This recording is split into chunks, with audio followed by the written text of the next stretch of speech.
Welcome to the Hacking Your Health podcast with Ben Canning and Dave Kennedy. Two guys heading out to hack body, mind, business, and beyond. We are here to provide a single source, bullshit-free guide to understanding your body and how you can live better for longer.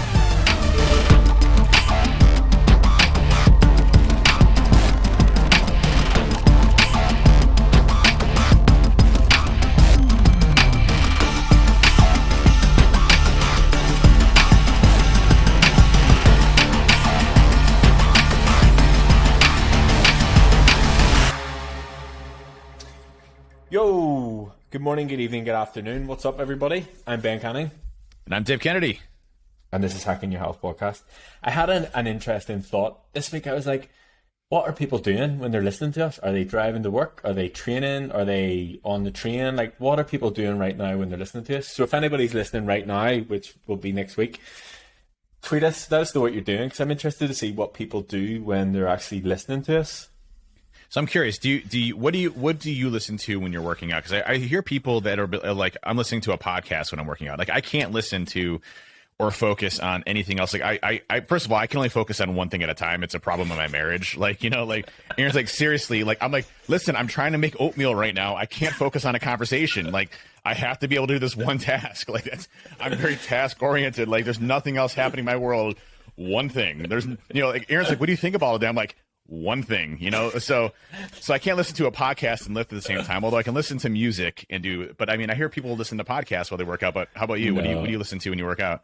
I could not listen to a podcast whenever I'm lifting. No way. It is either has to be something that's like totally far off the wall that I just can get into the zone with music, or else someone screaming at me like heavy metal sort of type music. I guess it depends on the session. It depends sort of like if it's legs or lower body day, it's like I need someone like to take me to a dark place, but like upper body I can sort of get away with like Rihanna or something like that. I was there's a place I go to that my kids play basketball at. It's and in the back they have this gym area. It's called NST, or nervous system training.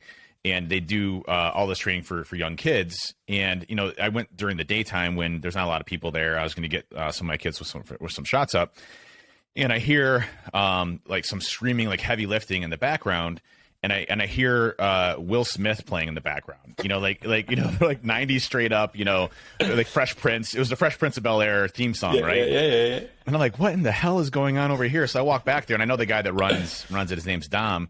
And Dom's literally sitting there doing a 1-rep max by himself on the bench, listening to Fresh Prince of Bel-Air. And I'm like, dude, are you listening to Will Smith? He's like, oh, it's a Will Smith day. It's a Will Smith day today. It's like, his whole playlist was Will Smith. So nice. People listen to weird shit, man. People listen to weird shit.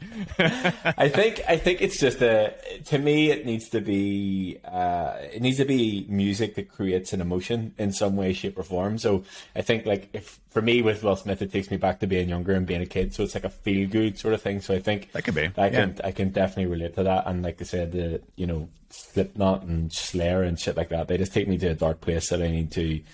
I'm actually going to maybe go down a bit of a rabbit hole here, but I was training legs last week with Helmy, and as I sort of said, which Helmy's a big boy. Let's just yes, please, very every time you mention Helmy, you got to mention like he's a big boy. So go ahead. Okay. Every time I mention him, you have to mention he's a big boy. Yeah. Anyway, Helmy's a big boy.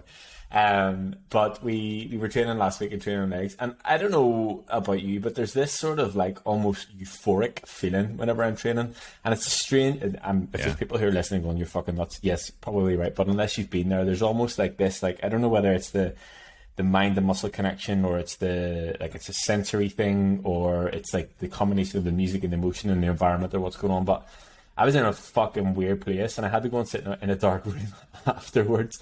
But there definitely is like an emotion attached with training, and I think obviously being able to train, it's just me and him in the place, and we're in control of everything that's going on. Like there is definitely a unique feeling that comes along with training. I don't know whether it's the way that your body's moving or whatever, but yeah.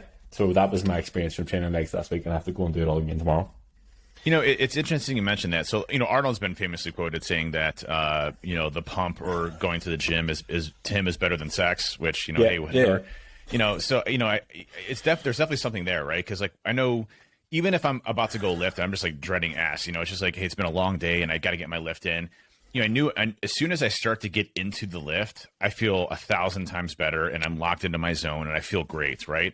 And there's something to be said. I always wish I could look like what I look like when I got the pump going on, because you know it's like I look like this beast of an animal, and then it's like, you know, you get done, you're like, you're no longer this beast anymore. You're like where the hell did the muscles go? Put a pin in you, like a balloon. Where'd these go? Where are they at? They're not there anymore. Where are all these veins? Like they're all gone. But no, there's something to be said about that for sure. You know, for me in music, it's you know, I'm like all over the place. Like I'll be listening to some like Avril Lavigne or some. I know, because I listen to your playlist sometimes. And I put it on the gym with Helmet, and he's like, one minute he's like, oh yeah, and it's something like 9 Inch Nails or something like that, and then the next minute he's like, what the fuck is this?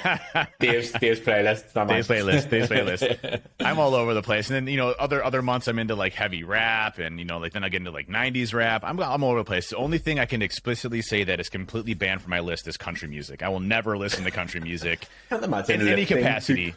In any capacity, not just in general. I just won't listen to country. So sorry for you country folks out there. You know, if you like country, hey, more power to you. I'm just not a country guy. I can't get into it. Well, I guess I may as well tell the whole story. So I was on the leg press. It was super heavy. It was towards the end of the workout, and I was fucked. The lights are low, so the gym split into 2 rooms. There's the leg room and the upper body room, and for some reason it's just always dark. Yeah. It's always dark in one of the other rooms, so it's generally quite dark. So I was feeling fucked. And Meatloaf, I Would Do Anything for Love, came on. Like, that is an emotional roller coaster. It is. Of a song. Yeah. So you can imagine the emotion that I was going through that got that. And I was, you know, hitting PRs, and yeah, I mean, everybody had a good time. It was good. Were you crying too?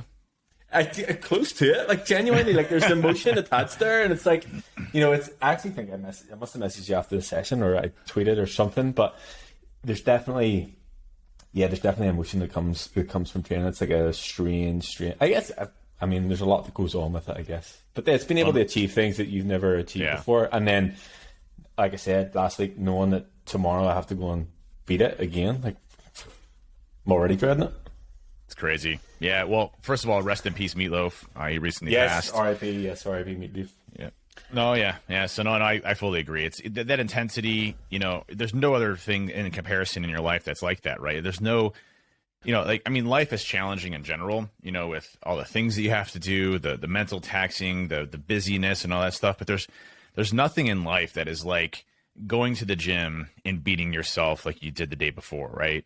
And like that competition with yourself and making yourself better is something that is inexplainable from a feeling perspective. You know, I was just I was doing, you know, I think I sent you a message yesterday, but I went and did rack pulls, and you know, like I look at my previous week and I'm like, okay, you know, like volume wise, how much did I do? What did I start off with from, you know, a warm up perspective? Let's try to increase warm up a little bit. Let's try to increase, you know, what I'm doing from a heavy lift perspective. You know, and your comments, it was a few podcasts ago that really helped me out from the rep ranges perspective. You know, they say that the sweet spots anywhere between 3 to 12 rep ranges for, you know, strength and hypertrophy. And then anything more than that is going to be more on the endurance side of your muscle side. So anything like, you know, 15 plus, et cetera. One thing I like, though, that's become really easy is to say, okay, well, last week, let's just say I did, you know, 8 reps, right? You know, of you know, 600 pounds. I'm just gonna make that up because I didn't do 600 pounds. You didn't do that, but okay, go ahead.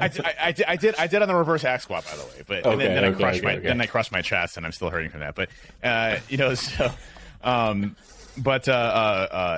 you look at it and you say, okay, well, I got 600 pounds and I did, you know, 8 reps. You know, that next week I'll still load 600 and try to get 9, right, and then get 10. And once I get to that like 10, 11, 12 spot, that's where I really increase the weights, right? You know, to get stronger with what I'm doing. And that's been really helpful for me and successful. Unless you don't add the plates right when you're counting. So yesterday I was doing a warm-up set, and you know, I started off, I think, at like 315 or 325. It was 325 because I did 315 the week before. And I started at 325. I'm like, okay, I'm going to bump it up to 365. And I just, for some reason, I was like preoccupied, and so I put 245s on there. It ended up being like 405. And so I'm sitting there doing the rack pulls, and I'm doing them, and everything's good. I'm like, man, it's fucking heavy. Keep going. I get 12 reps of 405, and I'm like, and I put it down, and I'm like, God, that felt a lot heavier than I remember it feeling. I'm like, it must be because I pulled the my cartilage muscle, but my cartilage in my chest from week before must be I'm not as strong today. And so like I'm going through everything. I'm like, wait a minute. And I re-had the math again. I'm like, I'm such an idiot. It's 405 by 12. But the fact that I did 405 by 12 is crazy on rack pulls, right? So it was kind of a learning lesson, but it's also a testament to that. A lot of this is mental. You can push yourself a lot harder than you think. And you really need to be in that mindset as you're going through. So I'm just going to start, pretending that I'm loading, 405, but it's really going to be 455, but I'm going to tell myself it's 405 to see if that works in the future. So I think that's just another example of how you can only do one thing at once, loading the bar, and that's it. So you know the number that's on it. That is it. Like if I got anything in my head and I'm counting at the same time, those numbers are fucked. Like, it's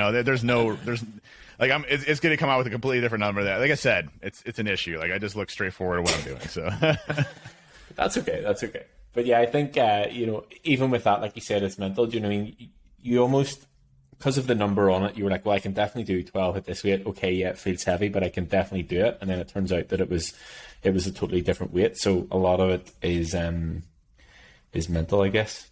Before we get into the topic that's still a bit sketchy, I want to ask you how your past few days of, well, I guess about a week of training's been after your deload week. Good. So, we had a deload week, which, I'm still upset with you. We had a whole episode of deload, which you heard my miseries and everything that Ben puts me through, from a torture perspective. But no, it was honestly good to get that deload weekend. I needed it. I was feeling tired. I was feeling sluggish. I definitely wasn't, my body was wore down. And I definitely came out of it feeling very, very good. And the training's been very good. Now, one thing I did is on my leg day, I have a leg press machine that it's a 4-in-1. So you can do like leg press, you can do a hack squat, you can do a reverse squat, and you can do calf raises. And I really like the reverse hack squat, especially after a deadlift, because deadlift, you're predominantly hitting your glutes and your hammies, some obviously engagement with quads and back. But at the end of the day, glutes and hammies are the main focus of that. And so I'll hit the reverse hack squat to really burn out my glutes and hammies.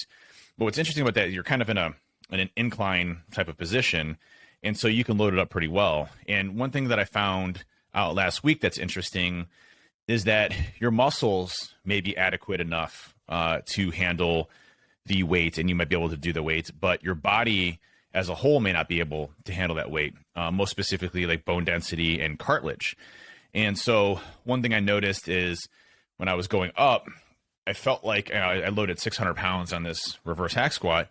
I noticed that it felt like it was crushing my chest, and it wasn't a muscle pain in any stretch. My muscles were able to handle it. I did 12 sets of 600 pounds of or not 12 sets, 12 reps of 600 pounds.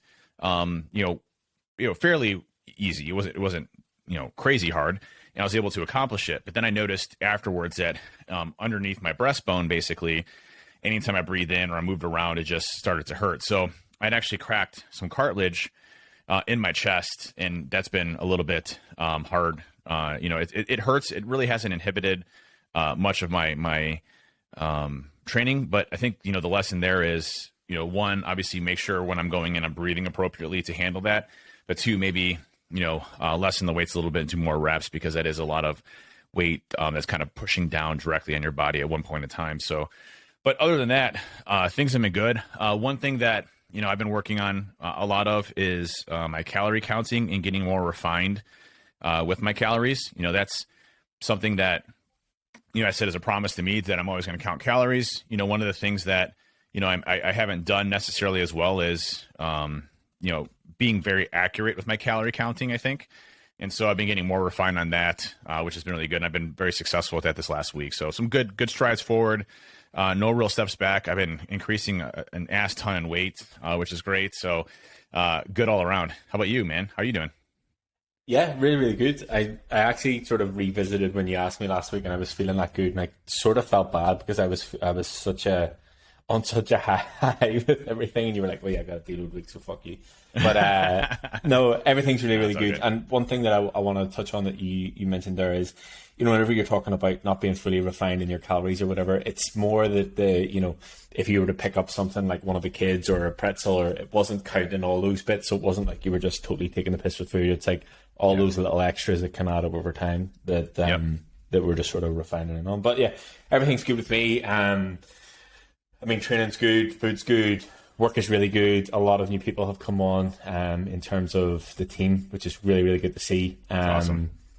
People from all over the world. A guy in Australia, having conversations with people in Dubai, and then even some people in the UK again, which was kind of strange this morning because I was like, I haven't spoke to somebody with a UK accent in a long time, because obviously I speak to you guys all the time.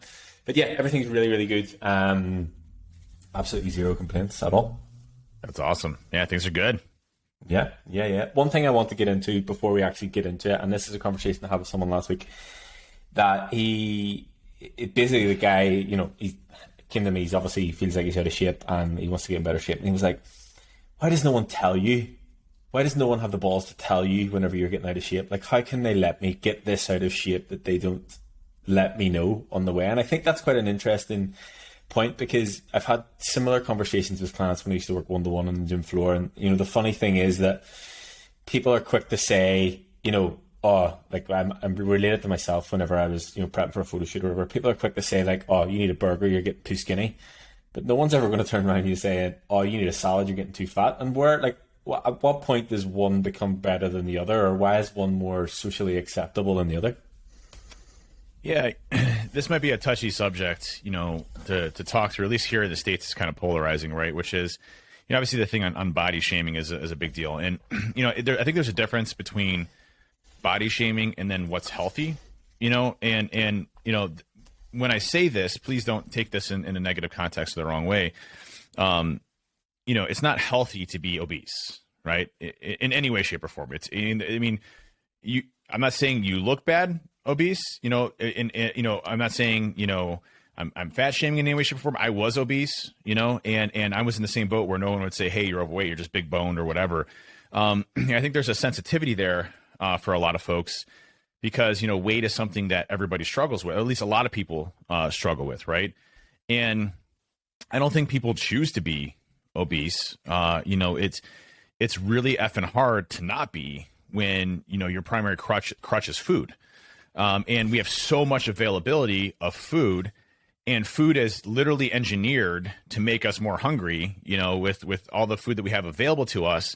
So, you know, I don't, you know, when I say obese isn't healthy, I'm just saying scientifically, it puts a huge tax on your body, right?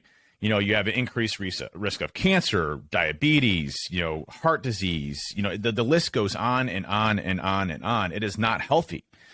And, you know, so I think it's a taboo subject for people to say, hey, you're overweight, let me help you, because you don't want to offend them, right? And that's a very delicate subject. I don't know if it's the same in the UK, but it is definitely something that you know, like I see folks all the time that might be a friend or things like that, and you know, obviously they may be struggling with weight, and you know, they're talking about, you know, doing a fad diet and those types of things. And while I know a lot about how they could be successful, at the same time, I'm apprehensive of coming off and, you know, being like, hey, I'm mansplaining this to you, or, you know, like I'm going through and I'm you know, preaching from the box of what you should do, and this is what's best for you. I don't ever want to come off like that, right? So, you know, for me, I feel like someone has to ask me for help before I will provide feedback to them. And I get that same way too. Like when I get some bro that's on there saying, oh, you need to do this better, you need to tweak this, or you need to breathe twice before you do this and do that. I'm like, you know, F off, dude. I didn't ask for your advice. You know, like, I don't want your advice. And so I try to relate that back to the same person that may be struggling with weight, is like, I don't want you telling me what to do with my weight. Like, this is my body and I'll figure it out. Right. So, you know, I think there's a lot of taboo-ness there because you don't want to offend somebody. You know, but at the same time, I think the person has to recognize, hey, there's a problem here. You can correct it. It's not fucking easy. That's two F words that I've used. I said I was going to. Fuck yeah. Sorry, Mrs. Canning. But you know, so it's one of those things where, you know, I really think, you know, it's a difficult subject for a lot of people to address or talk to because of the sensitivity around it. Yeah, and I fully get that. And, you know, I would never be in a position that I would ever say to someone. And I remember actually a client of mine, when I worked in the gym floor, she came to me, and a coach at the time had reached out to her on LinkedIn, and whatever way the message was worded, it was almost as if like, oh, you need my help kind of thing. And that's like, I mean, that's not the way to go about getting clients. Definitely not in any way, shape or form. But I guess my point is that, you know, people wouldn't think twice about saying to someone that they're getting too skinny, or, you know, and I've been that person myself, that people are like, oh, you need to go and eat a steak or eat a burger, you're getting too skinny. And I'm like, it's still body shaming one way or the other. It's just one seems to be more socially acceptable than another. And I think it's maybe just a case of people feel that it's okay because necessarily that person has something that they want in some shape or form. But I just thought it was an interesting point of conversation to have, because I definitely have seen it myself from, you know, from one side, but I definitely, you know, I wouldn't be the person to dish it out on the other side. Well, you know, what's interesting, I can actually remember a conversation that I had with one of my good friends, Dave DeSimon. Dave, you know, like another Dave? Another Dave. Daves are awesome, man. Daves are the best. You got to change your name. Listen, I'll give you a Dave pass. You can just become an honorary Dave. Honorary Dave. Yeah. I'll let you have it be a Dave pass. Okay. No, my buddy Dave DeSimon, you know, I've known him for, probably 15 years. We've worked in various capacities together, you know, at different places, and he's followed me kind of along my career. I followed him along his career. And, you know, Dave, it wasn't fairly recent, maybe a year or two ago, he was like, man, he's like, when I saw you, I didn't see you like in a massively overweight person. I just saw you kind of as Dave. But when you look back at where you were then and where you are now, he's like, it's such a different person. I can't even believe you were like that. So I also think there's a normality that happens when you meet somebody that is overweight too, where you're like, maybe at first you're like, man, you know, they made you lose a couple pounds, but at the end of the day, just you stop. You know, you're not really judging somebody, you know, and you're like, hey, that's them, that's who they are, and that's you know, you get to be that person, you get to know that person, so that person is always there. You're not looking at them from a weight perspective. But you know, I look back at when I was dating Erin, and you know, I was dating Erin when I was in the Marines, and I was, you know, skinny fat then, right? You know, because I was running 1 million miles a day in the Marine structure your food programs and everything else. And then as soon as I got out, I ballooned up. I'm like, man, Erin, I'm so sorry I got to that point. And her response back was, honestly, it's not something like I particularly noticed because it happened over time, and you know, you're my partner and all those other things. But it's like, I'm obviously glad where you are now. So you know, but you know, it's one of those things where I think you lose focus, so you don't notice it as much because you're with them on a regular basis. Yeah. It's like, I'm not mad about it, but I'm glad you fixed it. Yeah, exactly. Yep.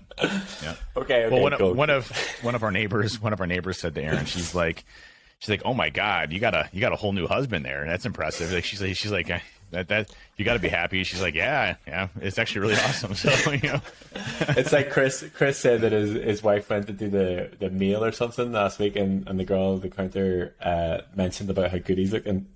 Now Chris isn't allowed to leave the house because he's so. But even that, like, that's, you know, those comments obviously are you know, that whenever other people recognize it and things like that, like, it obviously makes it worthwhile, but it's not obviously the main reason that we do it. And I guess that sort of transitions us in nicely to what we want to sort of touch on today. And again, this sort of naturally came off the back of a comment that I had with a client recently, that I want to sort of just delve in a bit deeper as to what this whole journey has been able to unlock for both of us, beyond just what we do from a training and nutrition and aesthetics perspective, like what we've been able to achieve, or things that have progressed, or opportunities that we've had that we maybe wouldn't have had if we weren't so disciplined or on the ball, or with everything that we're doing from a training and nutrition perspective. Because for me, you know, it literally changed my life. Like, it totally changed the trajectory of my life based on career and whatever else. But I guess, you know, I often try and explain this whenever I'm on an initial call with something, and I can tell some people sort of get it. I can tell people who've been there before that totally get it, and I can tell some people just look at me like, what the fuck is this guy smoking? Like, what did he smoke before he came on the call here? But it's a difficult one to explain if you have never been in that position. And I just want to sort of, I guess, get into a bit of a discussion about your thoughts on that. And I think you and I've had this discussion before, that I always used to say, you know, if your training and nutrition are aligned, everything else in life is that little bit easier. And someone put it back to me last year, and they said it's the discipline. It's the discipline that you have in your training and nutrition that is a transferable skill that starts to sort of filter into every other aspect of your life. So if you have discipline with this one thing, or two things, your training and nutrition, then you become more disciplined, and everything else seems to be a bit more manageable. Well, first, I want to start by giving you congratulations. So you had sent me a picture on the day I think you started your PT journey, right? And it was a picture of you when you first started, and it was definitely Skinny Ben, right? Yeah, yes, it definitely was. I'll maybe tweet it so people can see what we're talking about. And you know, the progress that, you know, the commitment that you decided that day, you know, and you talked about how you know, been working several jobs and things like that. And one day you just quit and said, I'm going to go and do this for myself, and I'm going to go and commit myself to it. It's very, very similar to my experience when I started Trusted Tech. You know, it's like, I'm going to quit my perfectly good job, stable job. You know, I have twins on the way. You know, it's one of those things where perfect time to do it. You cut out your mic. Yeah, I hit the enter button. I'm sorry. Again, I'm supposed to be a technology person, and I screw things up all the time. But one of those things where you know, I just want to give you credit because, you know, you took a leap of faith and trusted yourself and committed yourself to something that, you know, had been previously unobtainable, right? And yes, we talk a lot about the weight aspects around, you know, being obese or overweight, but you had a conversely opposite problem, which was, you know, you were extremely skinny and extremely small, right? You know, like, I would not feel threatened by little Ben, all right? Now, current Ben, I definitely think of you as like an alpha male type of guy, right? So, you know. But the flip side of that as well, if we had had our initial call and I was that guy, you wouldn't have had the same trust in me as a coach. No. So there's no way. So that, even that, you know, what that has been able to allow me to do by just changing how I physically am in my career is, you know, that's why I'm in this position that I'm in.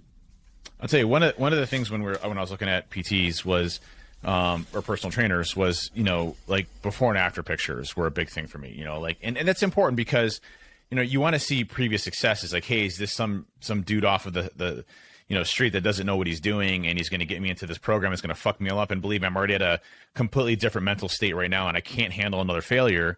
You know, and I think you talked a lot about the trust that you're giving in that, right?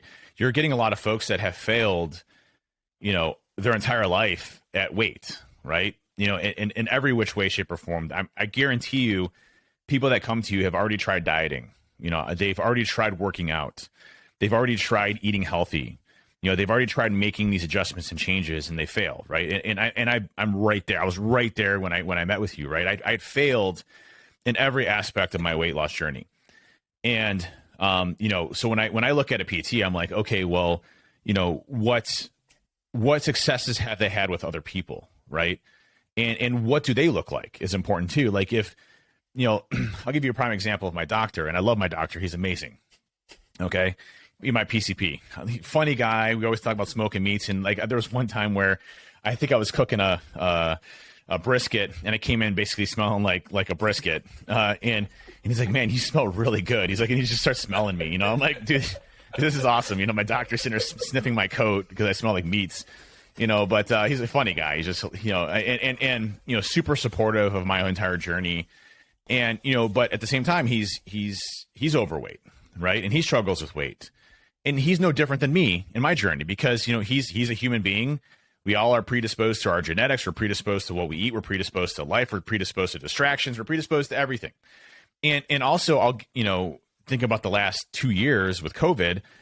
You know, whenever I'd come in and ask him, he was so upbeat and chipper. And every time I talk to him now, he's like, you know, I'm getting by, right? You know, because of everything that's going on with COVID and, you know, the stress that it's had in the medical system. So, you know, I feel for those folks day in and day out for what they've had to endure during these periods of time. But, you know, what was interesting about that is, you know, what he said to me was, you know, I came back and got my blood work done, and everything was perfect, like literally spot perfect. There was not a room for improvement in any area whatsoever. Even so, I did a thing called Inside Tracker, and you get your blood work done, I think, every 3 months, and they do micronutrient and macronutrient testing. And even my micronutrients were spot on. Like, you know, I had perfect amount of iron and everything else, and my cholesterol was perfect. And, you know, my doctor looks at my testosterone levels, and I ride my testosterone levels a little bit higher now. And he's like, dude, he's like, they're perfect. He's like, that's a perfect zone for you because look at your hemoglobins are down, your cholesterol is down. He's like, those are the two areas that you really want to focus on. You know, when you're looking at, you know, testosterone, that could have a potentially impact in your red blood cell count. your cholesterol levels, and yours are spot on perfect. So keep doing what you're doing. You're at a perfect spot that's optimized for your body. And he said to me, he's like, hey, do you have any advice? Because he saw my transformation, right? He's like, the person you are today, first of all, he hadn't seen me in a year. And he's like, oh my God. He's like, you look like Superman. He's like, this is awesome. He's like, he starts feeling my shoulders. I'm like, Doc, this is getting a little weird. He's like, no, it's okay. I'm just checking your muscle mass. You're fine. And then I do the cough thing, which is even weirder, but I hate that. But hey, it's a physical exam, so whatever. But he said like what you've accomplished in the past few years is short of miraculous, because of the person you were then and what you are now is very different. But going back to the whole PT thing of what I was explaining to you, like seeing you was very motivational, because I knew that you put the time into yourself like you would the rest of everybody else. And then obviously the mutual success factor is the trust, how you care about people, all that stuff came into play. But I mean, it's again, a testament to what you've done and how you've been able to build yourself up, and vice versa, what I've been able to take off and then eventually, build back up with even stronger. Yeah, and funny story about you just saying about your doctor asking for advice. So somebody hit my car over the weekend, so I was on the phone to the insurance guy, and the guy was like, what do you do for a living? I'm like, online coach. And he was like, what is that? A PT. It's PT. And he goes, so I go to the gym, and any advice? And we get into this whole conversation, like 20 minutes on me giving this guy advice on the phone about the gym. And I'm like, dude, what, can I get my fucking car sorted first? Like, if you want to book him for a consultation, you've got my number, just phone me. He's like, no, we can't use your information. It's like, you're just giving this guy a consultation on the phone about his training when I'm trying to get my car sorted.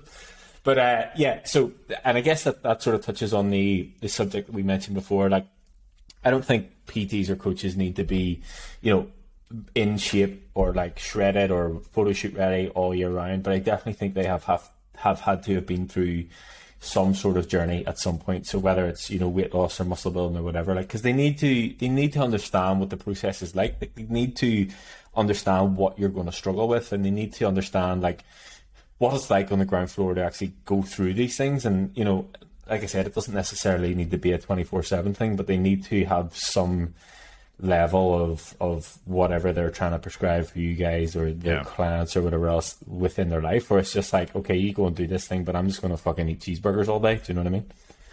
Oh, and I think it comes down to maybe the fact of what we're doing here is a kind of our own belief system, right? Where you look at politics, you look at religion, you look at food, you look at various things, and various things become kind of your focus or your obsession, for lack of a better term. And there's actually a really good Huberman Labs podcast on obsession and addiction, and weight training is in its sense a habit of addiction in many cases. You mentioned the euphoric aspects around weight training and the obsession around compulsory eating and things like that, and not eating bad things. It really is an addiction in the sense of obviously a positive one, that has a lot of great impact to your life, longevity and everything else that goes along with it. But at the end of the day, you have to bite off on this, and you have to be motivated by something, right? And I think those are the things that make this successful. Is that, I saw recently on social media, someone had asked in the We Hack Health stream around, how do I get myself out of this feeling that when I go to the gym, it's a chore, and that I hate my life, and that I don't want to be there, and and I'm very demotivated. And the truth of the matter is, the more you do that, the less that becomes a chore, right? And there's a lot of great things in the Huberman Labs podcast talks about habits and how you need to break those, but continuously going through those cycles will help that. But that will help you start to shift your mindset to be more proactive in the fact that, hey, this is a good thing. Then you start to get that euphoric feeling or the feeling of accomplishment as things go along. It doesn't mean that there's bumps in the road. It doesn't mean that, you're going to fail. There's times where I've sent to Ben, I'm like, dude, it's been 6 months. I'm not making any progress. You're like, dude, look at week 1 versus 6 months from now. I'm like, oh shit. Like, oh my God, like I'm just a different person. Okay, never mind. I'm an idiot. But, look at those changes, incrementally. This is a long-term journey, but you have to focus yourself on wanting to improve. Yeah, I think there's a lot to be said about the seeing training and seeing the gym as a chore. And obviously, I've touched on it a couple of times, that to me, I have the ability to do it, and that is a privilege that some people do not have, and I will always utilize that as much as possible. The flip side of that is that, if it's something that you don't enjoy, you don't need to go to the gym. For whatever your goal is, you don't need to go to the gym, or potentially you just maybe need to do a different program. And I think that Matt, who was on the podcast a couple of months ago, he put up a reel on Instagram recently that, having some level of enjoyment in a workout or a training plan will infinitely increase the client's level of adherence. And that's ultimately what we want, because we don't want you to regret, or we don't want you to struggle to get through it. We want you to actually enjoy it, and we want you to adhere to it and get the results. And, there definitely needs to be, if there's a trade-off between what's optimal to get the maximum result versus what is potentially going to make you enjoy it that little bit more and adhere to it better, then I'll take that trade-off all day long. It's funny that, you talk there about the addictiveness or the addiction of the obsession. And again, we've touched on it before, but I have an addictive personality, and obviously this is a much more healthy addiction. But one of the things that I sort of wanted to touch on with what training and what this whole journey has been able to give me is a confidence thing. And I think back, I don't ever feel like I wasn't a confident person. Now, if I think back, potentially a lot of it was a fake confidence due to whatever substance or alcohol or whatever. But I've never felt like, oh, I'm not confident. It was just in a different way. But now, I have the confidence we did the spaces on Friday. I can, talk to anybody about anything. I can jump on calls with anybody. We can do the podcast. And, it's more of a confidence in myself and my knowledge and my belief in what I can actually do to help people, rather than, that confident as in just, cocky side of confidence. It's more of I guess it's more of a knowing who I am and what I believe in that this has allowed me to do, versus just a confidence thing. Yeah, I think confidence is something that I've lacked my entire life. Not to get too much into the background of myself, but ever since I was a young kid, parents moved around from place to place. I had amazing parents, by the way, always moving to try to better my life and everything else. But I was heavily bullied in school, got beat up all the time, was always continuously fighting, never had friends, that type of stuff, antisocial. So confidence was always a major issue for me, and body dysmorphia, I think is what it's called, where you just look at yourself as just, not good. I always had confidence issues there. And even through the Marines, I think the Marines built a lot of my confidence up, but it was never, I would say, at a nominal level. For me to talk to the opposite sex of species, was very difficult and challenging for me to do. And eventually, how the hell I met Aaron, I have no idea. But I wouldn't even know if a girl was hitting on me if she was literally right in front of me saying I'm hitting on you. I would have no clue. I just have no idea. I'm completely oblivious in every way, shape, or form to any social cues whatsoever that happened to that. So the fact that I got married and had kids is a miracle in itself. Good job. Good job. Well done. Thank you. Made it. And so, you look at it and you say, okay, well, I've always had this confidence issue, with me. And I want to quote a Mark Twain comment here that I thought was really cool, because it kind of summarizes how I perceive myself, which is, we walk around this is Mark Twain. We walk around all of our lives thinking about things that will never happen. We worry, dread, and fear what hasn't happened or what will probably never happen. Our minds are out of control. Our heads are filled with negative thoughts that have no bearing on reality, even if we think they do. And I think, for me, mine was I was always self-conscious about my weight. I was always self-conscious about how I looked.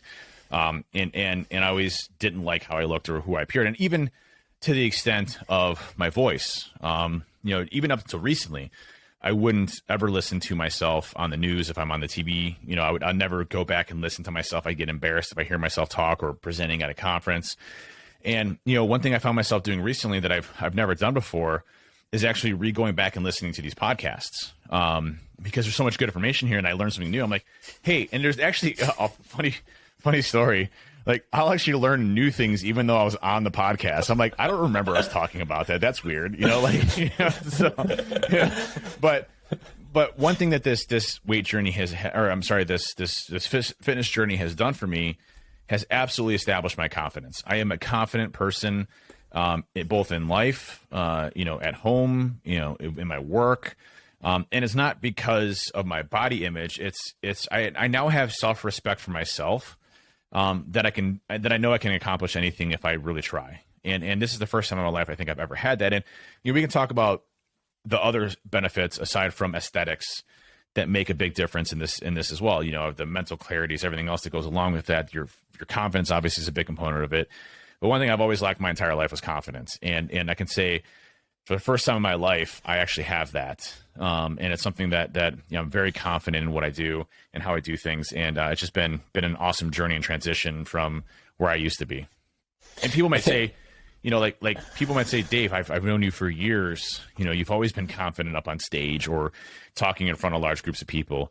Believe me, you have no idea. Like at DerbyCon, when I'd run the conferences, I would literally have to go upstairs halfway through the day and take a nap because I was so overly exhausted from like social anxiety and things like that I had to just desensitize myself because I was always self-confident or lacking the self-confidence in myself. So I always put on a shroud of looking like that, but I never was. And so I can say again that's very much drastically changed over the past year.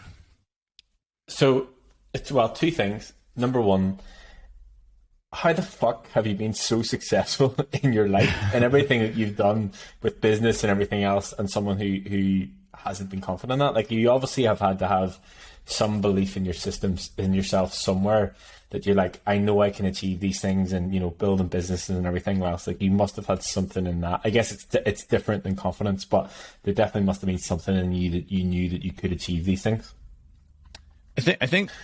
I think having a support system has been the most important thing for me. And so let's look back just recently on my journey with you, Ben. Mm-hmm. That support system of a community, the support system of having somebody like you, right? That has been very successful for me. Support system with my wife when I first started Trusted Second, her belief in me. Those things have a big impact. Belief in yourself is a little bit different. When you are like, hey, I want to go and I want to start my own business. I'm like, but it's probably not going to work and I'm probably going to fail. But then you talk to your significant other or somebody that's supportive of you and they say, I believe in you, right? That's a bold statement, because now it's not just you that's in charge of that. It's also your partner that's in charge of that as well, or somebody that you confide in or somebody that you have a good relationship with. So I think the support system for me has been everything that has made that success, right? And that's why I'm so very thankful for people in the community, and why I always want to help out others in the community, because they have been there so much for me throughout my entire career, and been so supportive of me throughout my entire career, that I feel like I owe everybody, my success because of the support that they've given me. And it's more than that. I mean, I like helping other people, but at the end of the day, I feel very indebted to individuals because of how well they've helped me throughout my journeys and my issues and things that I've had to deal with. Yeah, I think there's a lot to be said for that as well. Of it's just somebody who comments under a picture or somebody who sends you a message. Like, it doesn't need to be anything. They don't need to come up and totally change your life and tell you X, Y, and Z. But just like a comment or the support or continued support. Like, you see the people who are doing it on a regular basis, and I think that it may be a small thing for someone to say, oh, nice job or looking good or whatever, but it could be a massive thing to the person on the other side of it that's receiving it. And I think that's why the We Hack Health, and somebody this morning called it a movement. They were like, I've been following the We Hack Health movement. I was like, it is a fucking movement. I knew it. But I think that's why it's been so successful, because it's people supporting other people. But I also think on a smaller scale within the group, and you saw it earlier on, like, Chris posted a picture of himself, this week he's been recording something, and then Scott went and got us before and afters, and like the sort of support that comes off the back of that, I think there's a lot to be said of just people turning around and saying, fucking nice job. Do you know what I mean? So there's a lot that comes off the back of that. My second question is, obviously, and this is maybe a bit more personal, but you talked about when you were younger and bullying and whatever else. Is there not a part of you now that's like, ha, fuck you guys, look at me now? I don't know if it's like the F you guys, type of thing. It's more so, I wish I could go back to young Dave and say, hey, things are going to be okay. Yeah. Right. Because I think that's the biggest thing that I look back at, because like it was very uncertain times for me back then. I didn't have any confidence in myself. I didn't think I was going to be successful. I mean, I don't even think my parents thought I was going to be successful. in any way, shape, or form, just, based on my motivation and who I was, and, just, the shit that I had to go through, day in and day out. So I think, I'm not a vengeful person. And in fact, I'm actually friends with some of the bullies that I had back in high school. Back in high school, it's like, we're kids, everybody's, kind of crazy.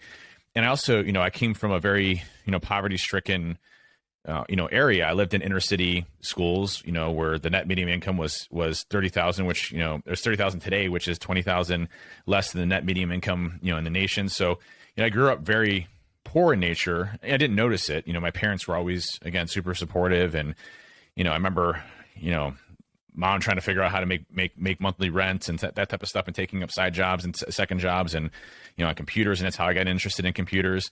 And, I look at that and say, well, those kids, were expressing anger and rage in their lives because they had horrible upbringings as well. And to be truthfully honest, I had a much better upbringing, even though I was bullied and picked on and beat up on and that type of stuff, than they ever did. So it's more of a sympathy thing for them than it is, hey, look at me now.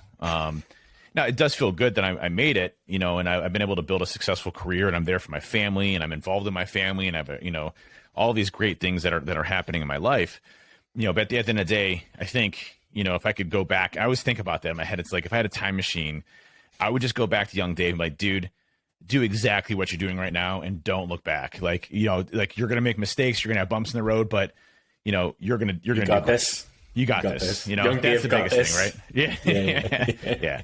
Yeah. What about you? Would you go bauld you time? What'd you tell young Ben?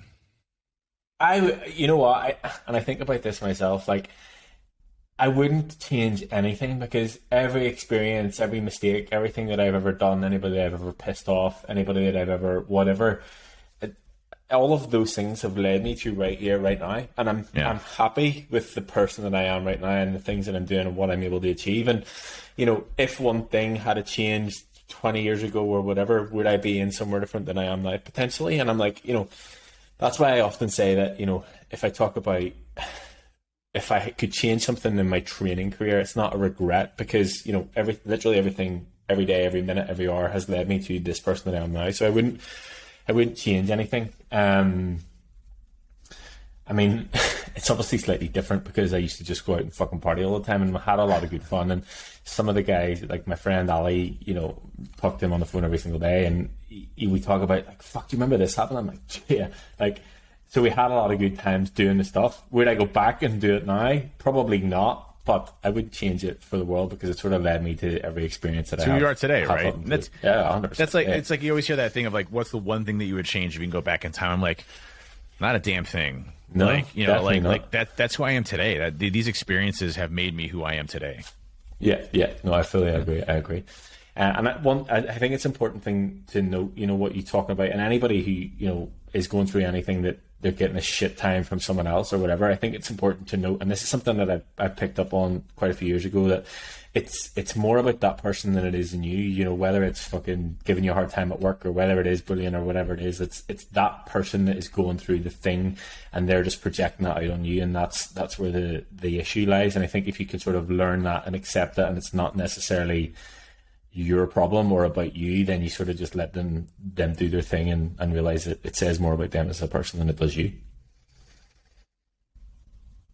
Yeah, what's interesting about that too, most recently there was a bullying situation at school with one of my kids. My kids aren't bullying; they'd get their asses whooped. But there's a kid at school that's bullying one of my kids, and your first reaction as a parent is, let me go find that parent and go, go to toe to toe. But obviously that's not the right solution. I'm just joking there. But you start to figure out who this kid is, and you start to realize, you hear stories around how this kid has been treated throughout his life, abuse, and doesn't have any parents, and he's basically living with his grandparents, and came from inner city, and he lost his parents because he was getting beat every day. And it's like, yeah, Mace, let me put this in perspective for you, right? You have a very good life here where, you have loving parents that support you and want you to be successful and have the best interests at heart. Not everybody else has that. And, it took a lot for him to, I think, kind of realize that. But, at the end of the day, he started feeling sorry for this kid, right? And his upbringing, even though the kid's lashing out at him and going after him a lot. And obviously that's not appropriate, and, we'll have the school kind of address that and that type of stuff. But at the end of the day, this kid has not had a good life, right? And you have to kind of remember that of, hey, not everybody has a great life. We all go through various struggles. And, Mason said to me, it was yesterday, he's like, Dad, he's like, you tell me about your stories about, when you were bullied. And he's like, that's nowhere near in comparison to mine. I said, Mason, no, that's not true, bud. Like your struggles are your struggles, man. And those struggles are important to you and they're big for you. It doesn't mean that they're any less important or less important than what mine were. Those are the struggles of the time, right? And those are kind of who forged us for today. And, so as adults, we run through those same things. Like we all struggle with different things, whether it's a divorce or, struggling at work or, we're struggling with our health. All these different things compound into what equates to our mental health, what equates to our physical health. And all of these things are so intertwined to how we actually operate and work on a day-to-day basis. And, it's up to us to break that cycle if we are in a bad situation. If you're in a toxic marriage, yes, it's painful to go through a divorce, but is that the best thing for you long-term? Probably, right? Same thing for, from a health journey perspective, do you want to live longer for your family and for your kids? And my answer to that is yes. So I'm going to go through the steps that are harder to go and do that so that I'm there longer for my kids. And, even my doctor's like, dude, you're doing this amazingly for your kids. He's like, you're going to be there for your kids. He's like, you're already coaching your kids basketball. You're doing this, you're doing that. You're already there for your kids. You're going to be there even longer. He's like, this is what it's all about. And so you look at it and you say, what are the benefits of this fitness journey, right? I can tell you mental wise, I've never been sharper from a brain perspective. I've never been sharper from how I feel on a regular basis. I feel amazing and great. I think I sent you a message earlier today that I wasn't feeling amazing and great after my cardio, but that's just a very small piece in time. But those things make a huge difference in your quality of life, you as a person, your confidence, your physique, everything. They're all compounded into how you look at everything in life. Yeah, I think the point to note on what you're saying about struggles is, and I don't know if it was I think it was on Instagram, I see it as like, choose your struggles. Like, and if you use weight loss as an example, it's a struggle day to day for people who are overweight. It's also a struggle to lose weight. So you choose your struggle in that. And again, if you talk about the marriage situation, it's a struggle to go through a divorce, but it's also a struggle to be in a shitty relationship. So you choose your struggle in that. And I think it's, like we said before, it's a choice. Everything in life is a choice, and it's down to you to sort of make that choice. And I think a good point to note is, and I guess we probably haven't really discussed this quite a lot, but it's obviously the parenting side of things. And again, I talk about this quite a lot with clients on their initial calls, and a lot of you guys, like, there's a lot of, and obviously because I'm a parent myself, that your thought process on everything kind of changes when you become a parent, and why we do things. And I laughed before that I used to do this for a vanity metric because I wanted to look a certain way, but now you're talking about health and longevity and setting an example. And I think there's a lot to be said for the knowledge that we can sort of give. And you mentioned that the kids wanted to go and work out with you recently, so there's a lot to sort of be said about, we do this for ourselves, yes, but ultimately it's to set a good example, to be here for longer, to be healthier, and to be able to keep up with the kids whenever Hopper's 2 and she's hard to keep up with already, but it's about what you can do long term for them, and setting an example. And I had this conversation actually with Mum earlier, that we were talking about, I was talking about a call I was on earlier on. I was talking about the importance that I feel like no matter what you're doing with your nutrition, or no matter what anybody's plan or whatever, or diets or whatever it is, I think it's important to at least be able to sit down as a family and have a meal. Because I always remember that whenever, like, no matter what the fuck's going on, life was mad. It was crazy, but we always would have tried to sit down and have dinner for together. And I still try and do that now. And I think that that's important. And I don't ever want Harper to sort of start developing these like weird relationships with food because, I'm eating different food or whatever else, because, kids are fucking absorbing everything. So it's important for us to be able to sort of set that example. And it comes down to the fault and responsibility thing. Like, it's not our fault for the stuff that we've had to go through or learn, or, the way that we process or deal with food, but it's our responsibility to sort of pass on to the next generation that it doesn't have to be this way. Yeah, I think when I was a kid, my parents were always like, you need to finish what's on your plate, right? Always, so if you get X portion size, you're eating all of that and you're not getting up until you finish it, right? And obviously times have changed. It's really interesting. The other night, one of my kids comes up to me, he's like, Dad, I'm hungry, and it's like 8:30 at night. It's like, but I know cereal's not good for me to have at night. I wouldn't want to have that. He's like, I'm like, well, okay. And anyways, no, but you're like, have you tried these Cheez-Its?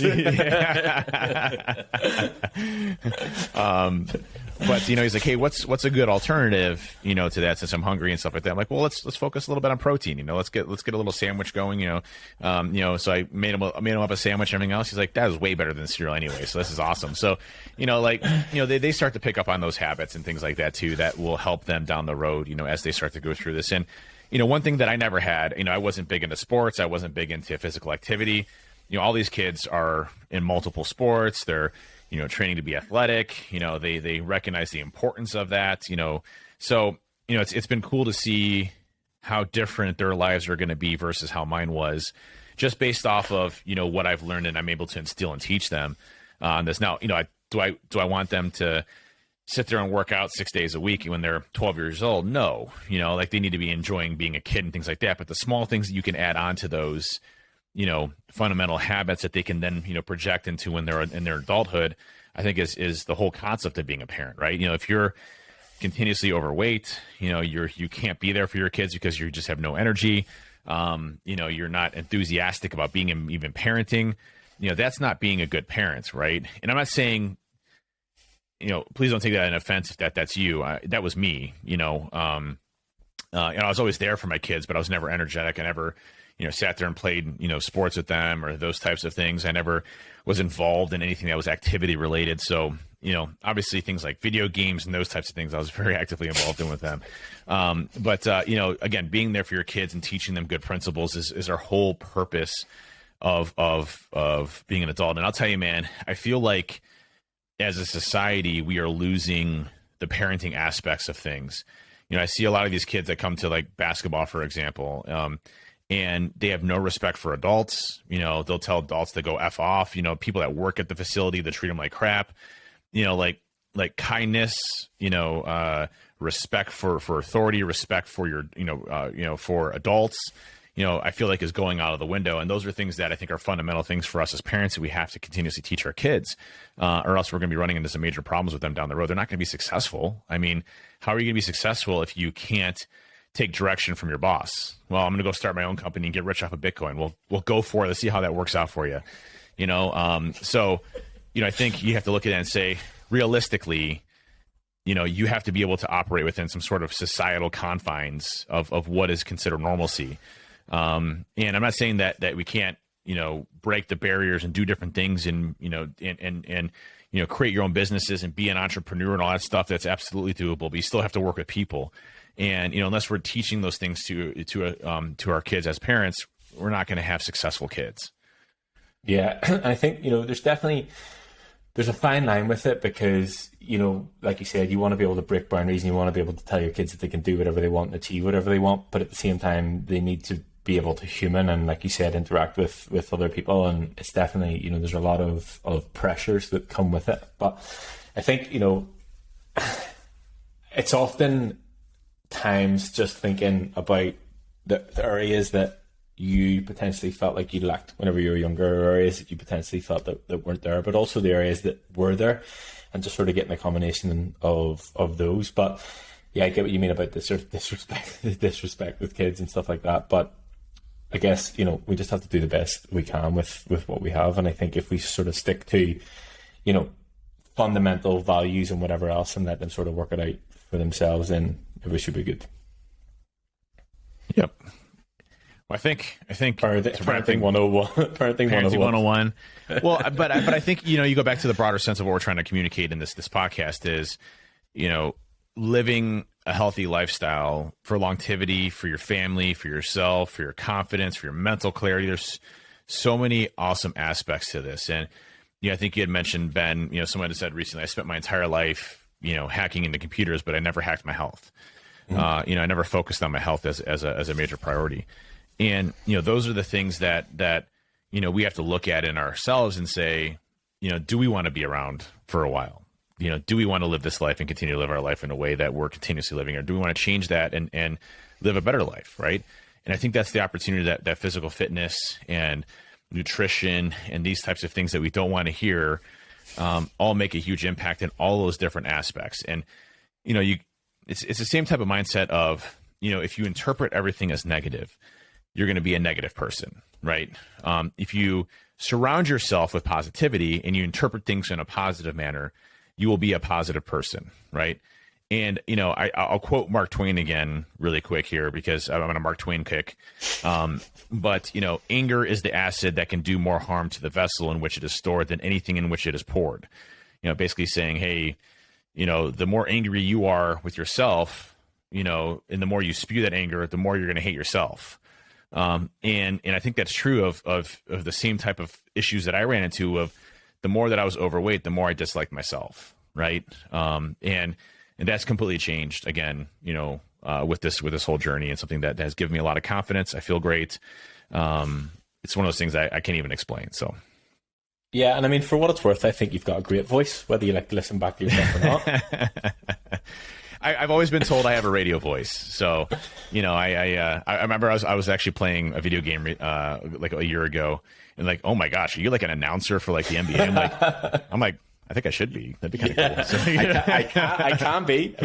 Yeah. Let's try it. Hey, so listen, I'm quitting InfoSec, and I'm going to be an announcer for something. I don't know what, but it's going to be something cool with my voice. But no, I appreciate it. For the grocery bag, you're going to be the grocery bag Olympics announcer. Grocery bag Olympics announcer. That would be my dream job. I literally would die and have gone to heaven. I'm like, oh my God, he's got 72 bags. Let's go. Yes. So anyway, to wrap up, I don't really know if we covered what we were going to cover, but I think we covered a lot of good shit. Yeah, me too, man. And hopefully, these podcasts for folks are hitting in different areas. We all go through different journeys, different struggles, bouts of depression and everything else. Again, our topics with these are to keep you motivated, to keep you focused on what's important, and to hopefully give you some tips to keep you successful along the journey. That's the reason why we do these. Exactly. And get at us on Twitter and Discord and all the places. Instagram, Facebook. I don't know where are we on Facebook. Can you I think so. Okay. Yeah, we are. All right. But yes, everywhere at WeHackHealth, #WeHackHealth. Somebody will have won something, I guess, when this comes out in terms of the giveaway. And next week, if it all goes to plan, we're going to have a guest. Yep, absolutely. And it's a Whoop band, right? A year subscription of Whoop. Yeah. That's awesome. That's a cool gift. I think it's a good gift as well. I'm excited about it. As I Nobody wear my wanted Whoop the right now. supplements. Well, everyone wants this. I mean, people want supplements, but I think you the want Whoop band more? is even cooler. I would want Whoop more. Yeah. I'm laughing at you saying about longevity of life. Like, I think if we both don't live to 137 years old, I'm going to email RedCon1 with a very explicit email as to, fuck you guys. Your stuff doesn't work, man. You promised me I was going to live to 130 years old, and I'm taking all your products. I just ordered a bunch of RedCon1 shirts, though, so hopefully by next week I'll be wearing Yeah. So the one I saw you lifting with one. I was jealous. So. Yeah. It was nice. It was a good fit. The Miami. I think it was just the Miami Vice. Yeah. I definitely ordered that. So. Right. Okay. Cool. Thank you very much. And I'll catch you next week. See you all.